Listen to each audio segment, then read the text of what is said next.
Hey guys, Scott from roostercob.com here. And Seth from theshrinkingpastor.com. Three of us.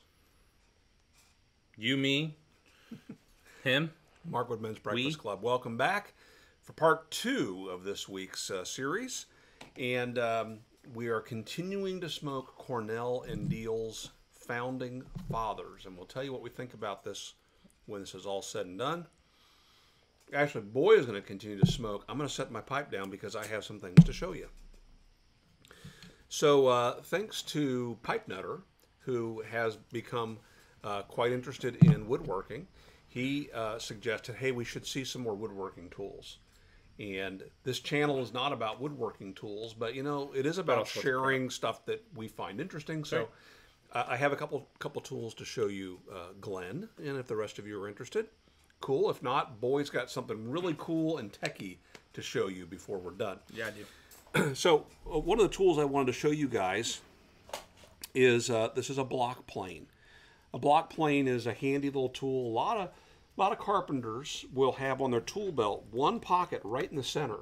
Some people will put a tape measure there, but many carpenters will carry a block plane. In their crotch pocket? In their crotch pocket. And block planes are wonderful tools for touching up joinery.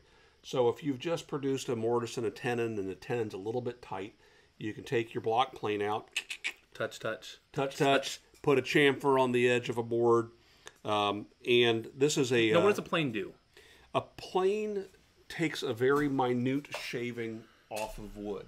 So if I, again, have a piece of wood that's not fitting quite right, you can get real aggressive, take it over to your belt sander and give it a hit, but you run the risk of taking too much off.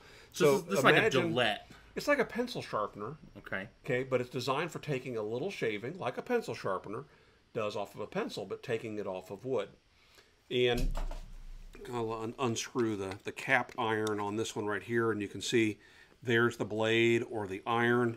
This one has a little adjusting tool that will advance the blade for you, so, kind of minutely. Kind of militaristic. Right? So you can advance the blade.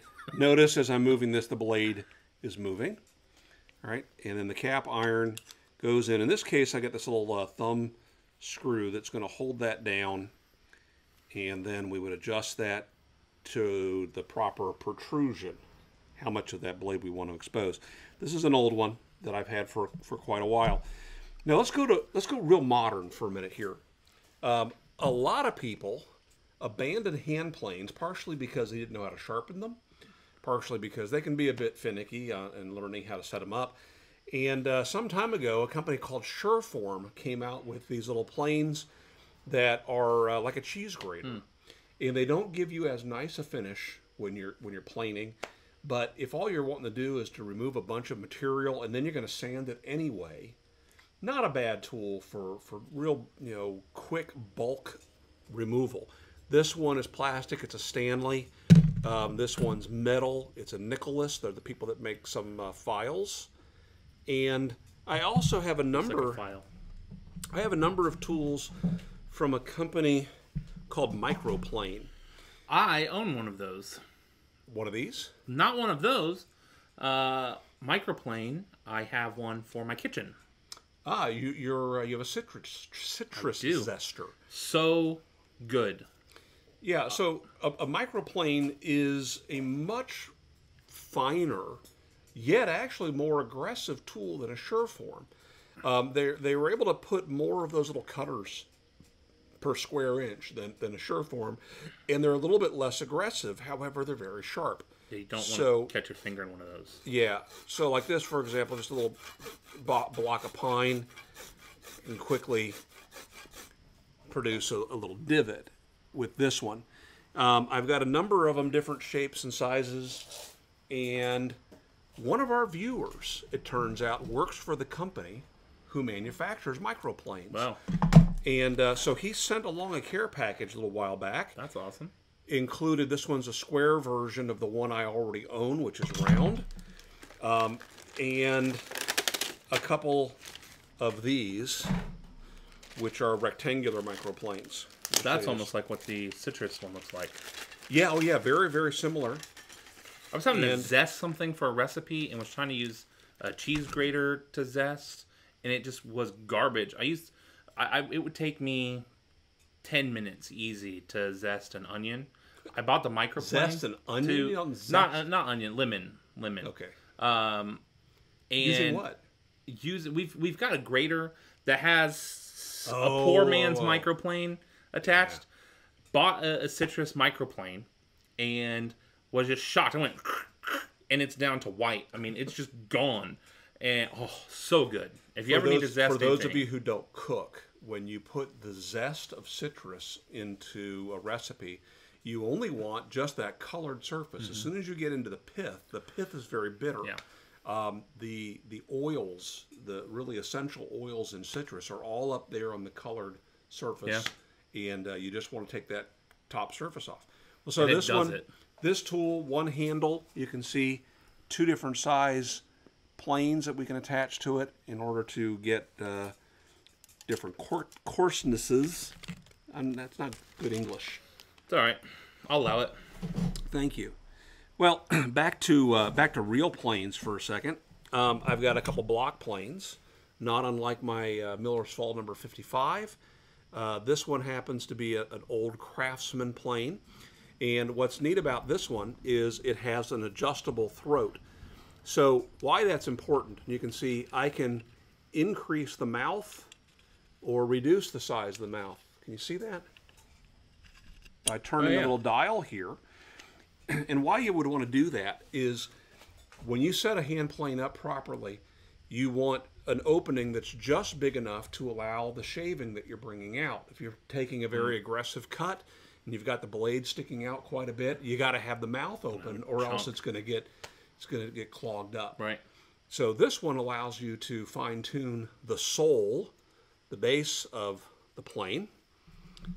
You want to make sure that the blades are not protruding unless you're setting them down on a wooden workbench.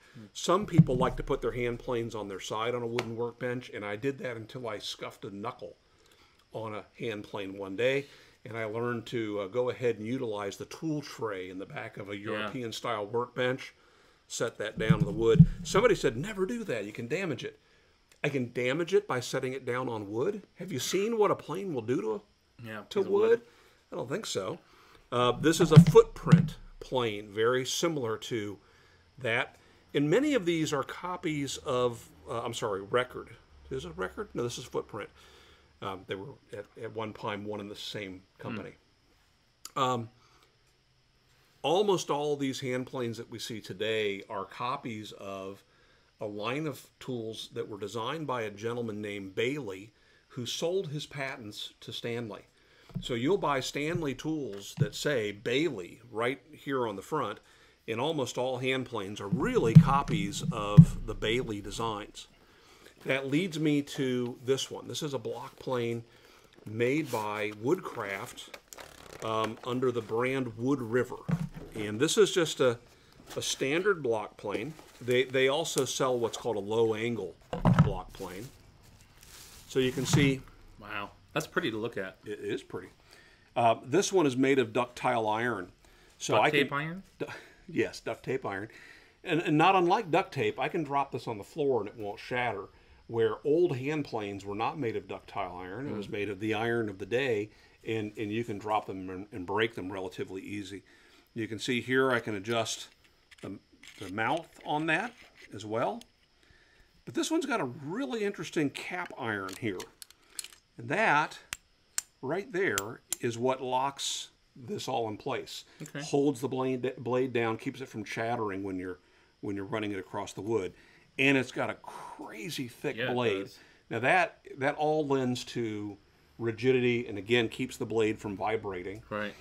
It's got a nice smooth what's called frog. That's the second time you said rigidity during Wood Wishes segment. Just pointing out. This is not a Wood Wishes. You said protrusion once too. This is not a Wood Wishes segment. Anyway, you can see that there is a kind of a keyhole slot that'll pass over the head of that bolt right there. And when this is in place, you can push that down, and that will apply pressure right where you want it. And I don't have that adjusted properly, apparently. There we go. and locks everything tightly in place. I can still advance or retract the blade with using the knob here on the back. Just a beautiful plane. You can buy these used at an antique store or at a flea market or pawn shop for about what this is worth at retail from Woodcraft. Or you can buy one of the new fancy schmancy ones that are made by Lee Nielsen. Is one company. They make a bronze version of this. This is a Stanley number 18 is what this is modeled after. And you can also purchase something similar from Lee Valley. Their brand is called, what is it? Veritas, the Veritas tools. Veritas took a completely different approach to making hand planes. They started with what the Bailey planes were and then said, if this plane was invented today, how would it be made? And they added all kinds of neat little features that solve some of the idiosyncrasies of the old Bailey plane, where Lee Nielsen took the old Bailey planes and brought them using modern machinery and machining processes, brought those back on the market. So you can buy from Lee Nielsen a hand plane that is as if it were a brand new Stanley plane from 100 plus years ago, and they're just absolutely wonderful planes. That plane right there from Woodcraft, I don't know, let's say it's $100. It's $100. From Lee Valley, it's going to be about $300. I'm sorry, from Lee Nielsen. And the Veritas one will be just under $200 or so. So there's a big difference. This one's made in China. Yeah. Right? But it's a wonderful plane. Cool. I haven't been able to use it much, but when I used it, I went, ooh, this is nice. And it worked very well right out of the box, where so many hand planes, when you buy them, you got quite a bit of work to do, which is, again, why some people are reluctant to use a hand plane, because you can't use one unless you know how to build one, basically. You got to, they call it lapping the blade. You got to make the back of the blade perfectly smooth and mirror-like. If you don't do that, the tip of the blade will not be a straight line, and as you run it across the wood, you'll get a concave or a convex or an odd shape. So then you get done planing and you end up having to sand, which doesn't make a lot of sense. I can go right from my hand plane directly to assembling a joint if my plane is properly tuned. So this Glenn, became a woodworking segment. How'd that Glenn, happen? I hope some of those words meant something to you, because it totally lost on me. So again, frog, throat, mouth, cap iron. Yeah. Let me show you really quick. Common pipe smoking. Because we promised I would show you. The tech toy that I just got in the mail today is this. It is a tile. Now, I'm sure you've seen ads for these on Facebook, on the internet, all over the place. YouTube. Wait, hold on. I think you have more to say about that than we have time for. Nope, I don't. I'm not going to tell you much. Okay. So, check this out. This is a device that you can attach to something. You can put it on your keychain. And then it has an app that uses Bluetooth and your GPS location to find it. And it'll ring for you if you're looking for it.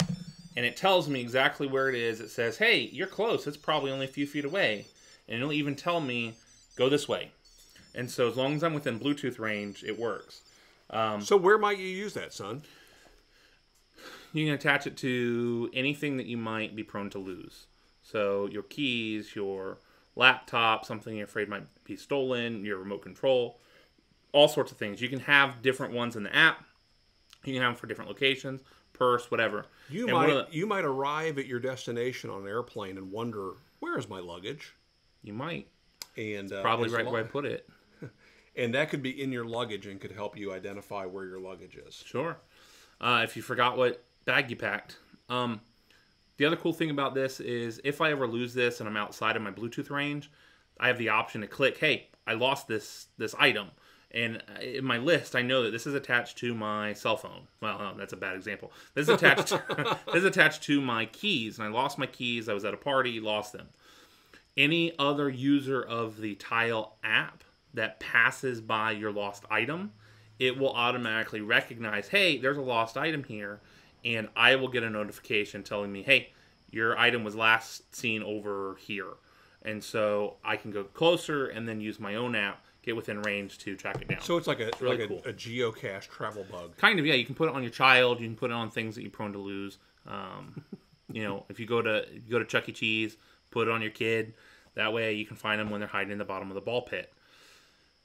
That's all. I joined the Kickstarter for this probably 6 months ago. When I pulled it out to show Dad, he said, "You little punk." Couldn't believe he had one. Because they're still in pre-release. They're releasing them to Kickstarters. And they're all over. It's cool. It's a cool thing. $20. It's a little pricey. The battery is only going to last a year. You can't replace the battery. So if you have a practical purpose for this, definitely get one.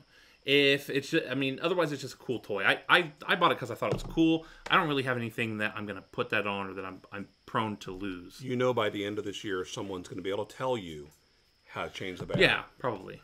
It will be hacked.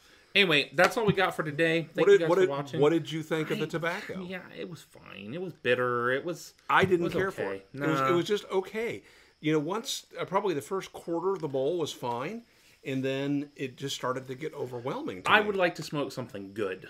Can we smoke something good, Stu? Can we find something good and smoke it? When is Wenceslas come back into season? Anybody? End of December. It's a long wait. All right, guys. Make it a great weekend, and we'll see you again next week. Make sure to follow us on Instagram to see our exploits on the road. Bye, guys.